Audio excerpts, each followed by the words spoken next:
All right, welcome back, everyone, to the Big Blue Tea, our Giants Nation. Get yourself settled. Maybe grab that Big Blue brew, because day 8 of training camp. Whoa. Coach Daboll wasn't just observing. He was like spilling some scalding hot discipline all over that field. We saw bombs, real deep shots, making you go, wow. We saw that sideline intensity, almost like things could bubble over. Right. And Daboll yanking linemen mid-rep. Seriously. Yeah. Like weeds. So today, we're diving deep into day 8. What does it really mean for our Giants as we, get ready for this season? That's the plan. We're cutting through the noise, looking at all the reports from day 8 and pulling out the really critical stuff, the strategic insights. Yeah. It's not just what happened. It's trying to understand why it matters, you know?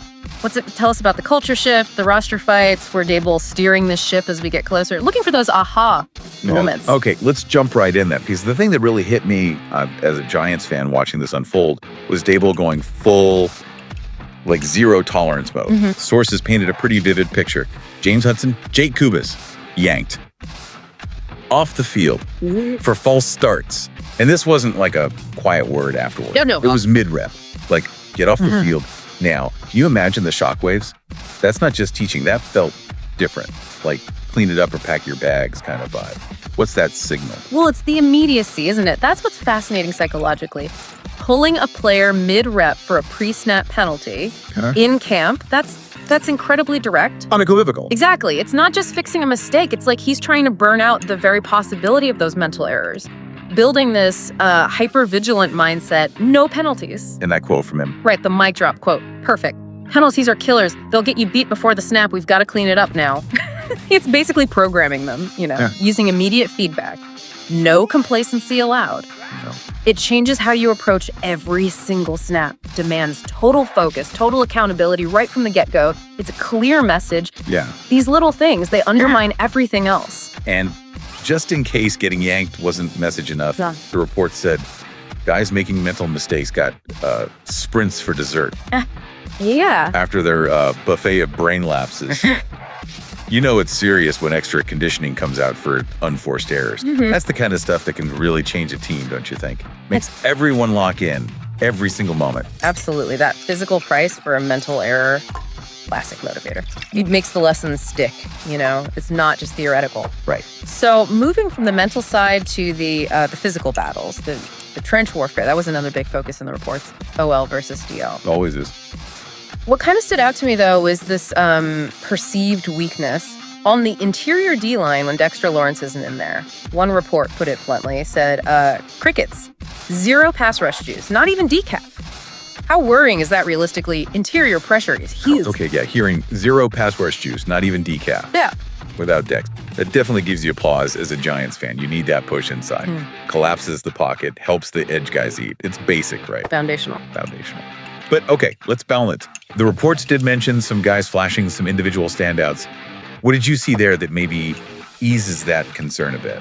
Well, it's a valid worry, no doubt. And the coaches see it too, you have to assume. But yeah, there were bright spots. Jermaine Elam-Muner over on the O-line at right tackle. Reports called him an absolute wall in one-on-ones. Nice. Not just winning a rep here or there. Sustained dominance, technique, power. Looks like the real deal. Yeah. That's huge for solidifying that line, right? For the run game, for keeping the QB clean, that steady play, that's what you want to see. And speaking of battles, the sources also really highlighted James Hudson bringing that fire. Oh, yeah. Said every rep ends with extra seasoning, a shove, a twist, a little extra physicality after the whistle. You'd love to see that grit, right? That fight, that never quit on the rep attitude. That's Big Blue football. It absolutely is. It shows that competitive spirit Daboll wants. And despite the overall quiet from the interior D-line without Dex, like you said, there were individual flashes that kind of popped. The rookie, Abdul Carter. Yeah, heard about him. Reports said he made the interior O-line look like they were chasing a ghost sometimes with his nasty bend. Nasty bend. I like the sound of that. Right.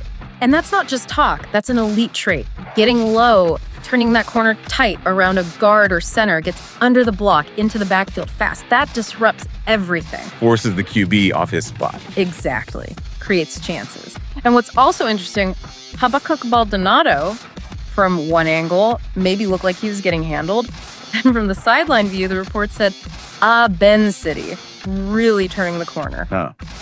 perspective matters. Totally. Reminds you can't judge everything from one look in camp, you know? You need the whole picture. Okay, now, here's the really good stuff.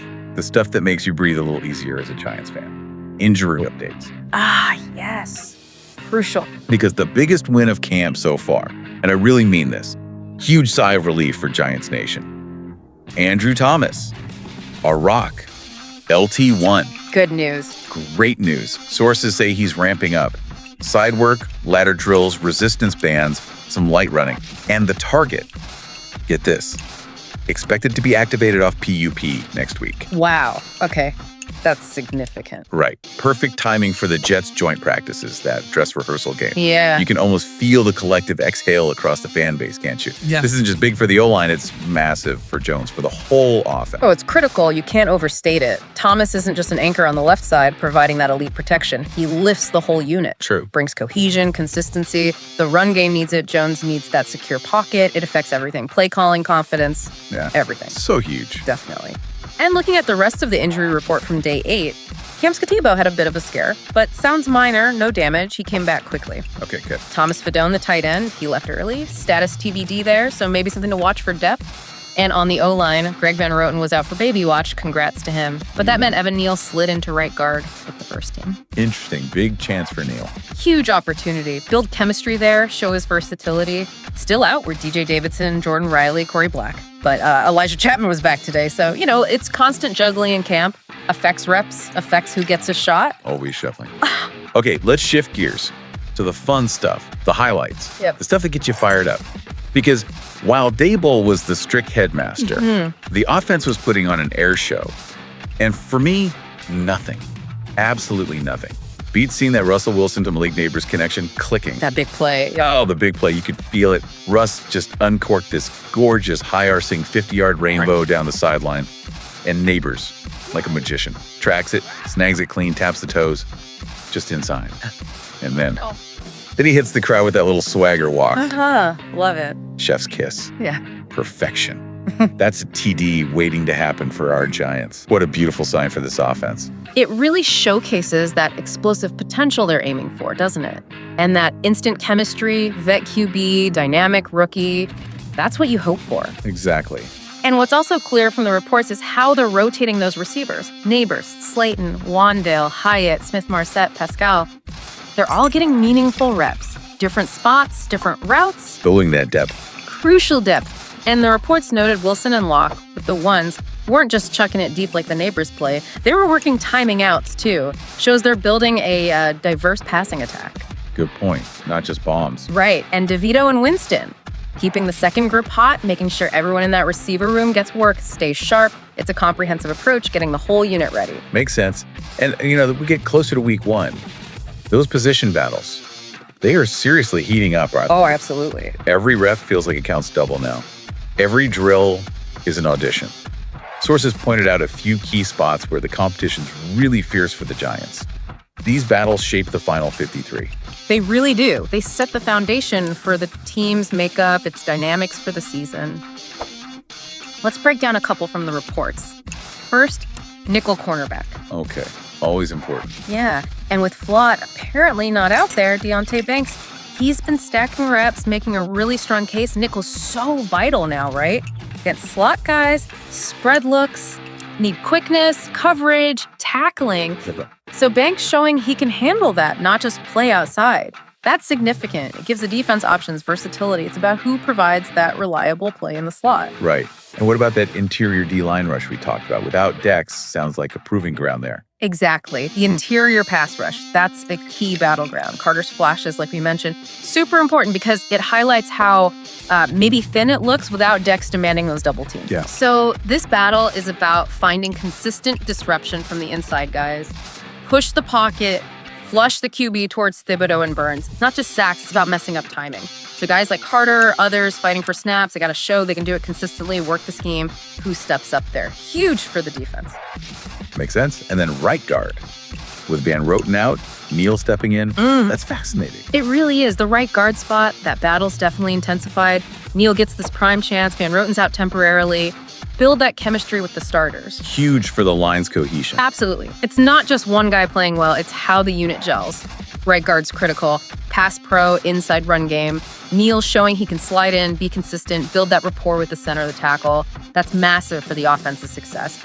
Golden chance for him to lock down a roll, show he's a reliable piece. Iron sharpens iron, right? Pushes everyone. So, boiling it all down then, the Big Blue Tea takeaways from day 8 for Giants Nation. What are we sipping on? First, Daboll's patience. Gone. Empty meter on penalties. Yeah. He is not playing. Clear message. Second, Abdul Carter. Keep an eye on this rookie. He's rising, making noise already. Lots of potential. Third, Russ Nabers. Touchdown. In. Waiting. Book it. Get excited. Electric connection. Fourth, James Hudson.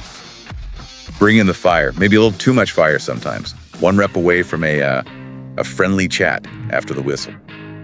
Needs to harness it. Channel that energy. And finally, maybe the biggest takeaway.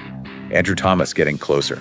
That is the biggest win of camp so far for our Giants. Game changer for the offense. Absolutely crucial. And, this day 8, this mix of really fierce discipline, the competition, those exciting plays, it sets a real tone, doesn't it? Yeah. For camp, maybe for the season. Feels like it. And it makes you wonder, right? This early boil-over from Daboll, the super aggressive focus on cutting out mistakes, could that be exactly what this team needs to become truly disciplined, mentally tough, and, truly competitive? Good question. Forces accountability, focus on details, perform at a higher level mentally, too. It'll be really interesting to see how that filters through the whole team and shows up on Sundays. What a day. Day 8 was definitely hot. Yeah. The weather, but also the tempers, the throws, and Daboll laying down the law. Giants Nation, keep those mugs ready. Yeah. Because if today's tea was this strong, tomorrow's brew might just boil over. We'll be right back here to break it all down for you. Go Big Blue. All right, well, I think that just about wraps things up for this deep dive. Yeah, seems like a good place to pause. Just wanted to say a massive thank you for tuning in to Big Blue Tea. Absolutely. And, a huge shout out always to Black Freezy TV. Oh, For definitely. the fantastic programming, the production, everything that makes this possible. Yep, their work behind the scenes is just really appreciated. It really is. This has been Big Blue Tea. Until next time.